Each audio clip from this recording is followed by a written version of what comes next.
Thank you, Mr. Chairman. Judge Gorsuch, congratulations on your nomination. You're a man of considerable qualifications and experience. And having reviewed your decisions, I can say that you're a man of strong opinions. But the task before this committee is not to determine whether you are a man of conviction.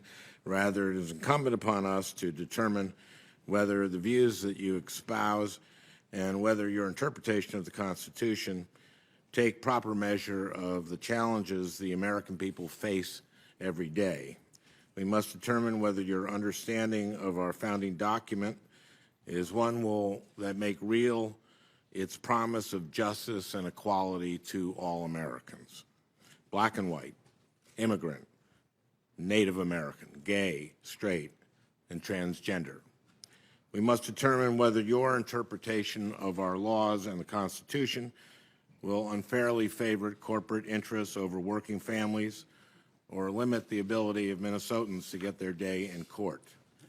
The justices who sit on the Supreme Court wield enormous power over our daily lives, and so before this committee decides whether to advance your nomination, we have an obligation to fully examine your views on these important issues and to make sure that those views are known to the public.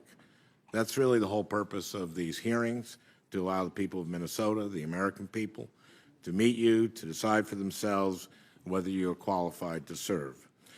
But Judge Gorsuch, having reviewed your decisions and your writings, I have concerns.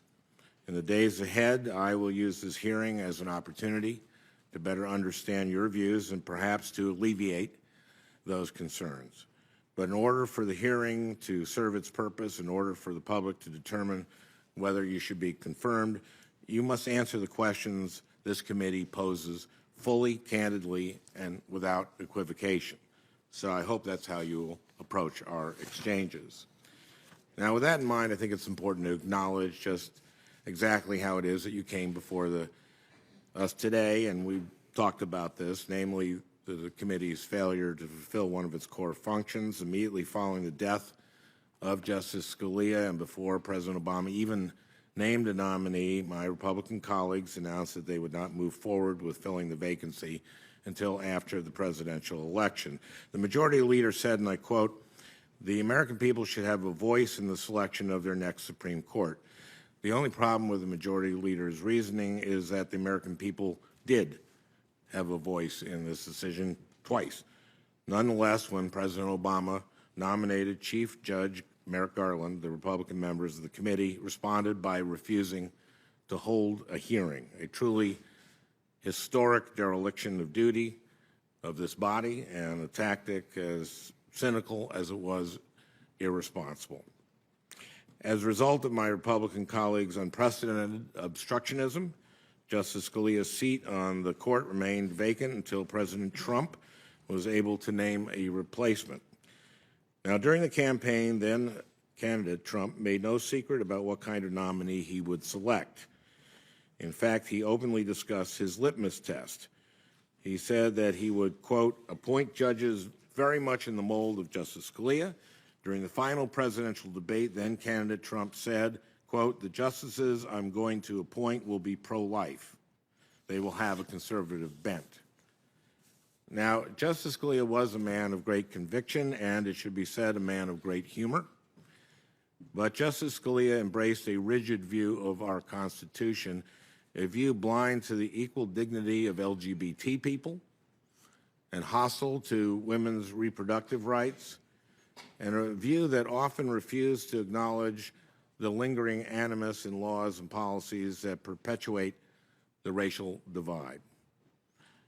Judge Gorsuch, while no one can dispute that the late Judge Scalia's love of the Constitution, the document he revered looks very different from the one that I have sworn to support and defend. So it troubles me that at this critical juncture in our nation's history, at this moment when our country is so fixated on things that divide us from one another, that President Trump would pledge to appoint jurists whose views of our founding document seek to reinforce those divisions rather than bridge them. This is an important moment in our history. The public's trust in our government and in the integrity of our institutions is at an all-time low. But that erosion of trust didn't take place overnight, and it didn't happen on its own.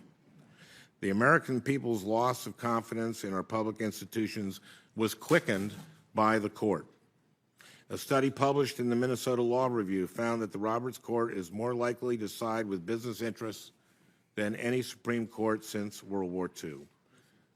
Time and time again, the Roberts Court issued decisions that limit our constituents' ability to participate freely and fairly in our democracy. Decisions like Shelby County, where the court gutted one of our landmark civil rights laws and removed a crucial check on race discrimination at the ballot box. Or like Concepcion, a 5-4 decision that allows corporations to place obstacles between consumers and the courthouse door.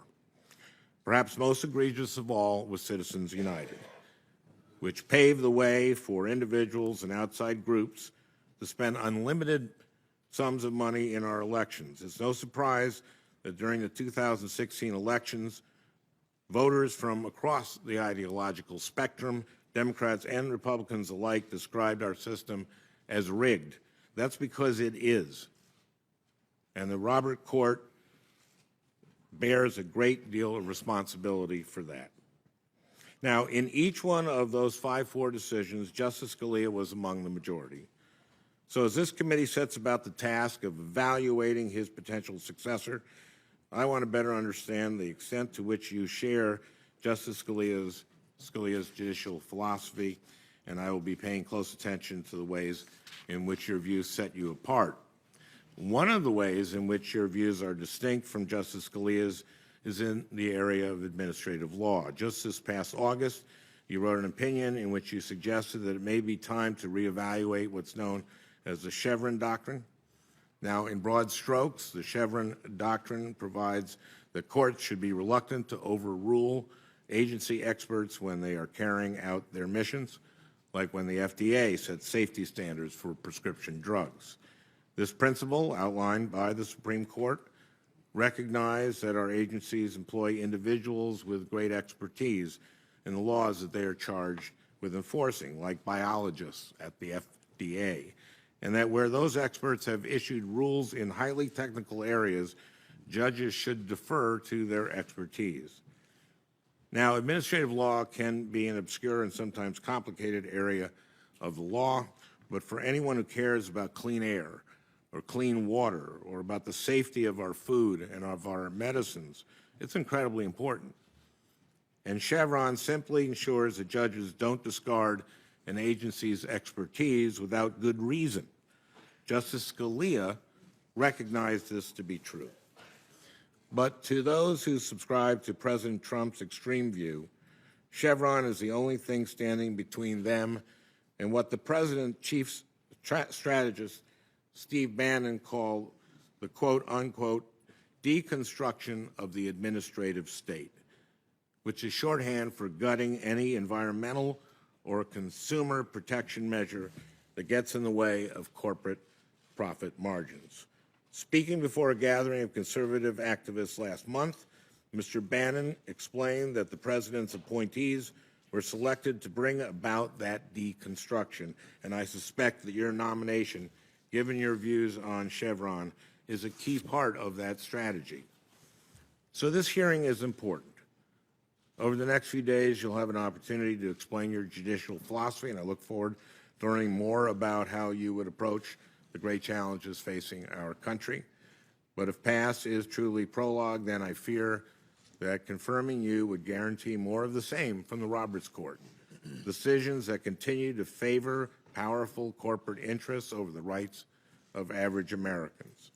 During your time on the 10th Circuit, you have sided with corporations over workers, corporations over consumers, and corporations over women's health. What this moment in our history and our nation's history calls for is a nominee whose experience demonstrates an ability to set aside rigid views in favor of identifying common ground and crafting strong consensus opinions, someone like Merrick Garland. But your record suggests that if confirmed, You will espouse an ideology that I believe has already infected the bench, an ideology that backs big business over individual Americans and refuses to see our country as the dynamic and diverse nation that my constituents wake up in every morning. As I said before, I see this hearing as an opportunity to learn more about your views and perhaps to alleviate some of my concerns. So I hope that we are able to have a productive conversation. Thank you, Mr. Chairman.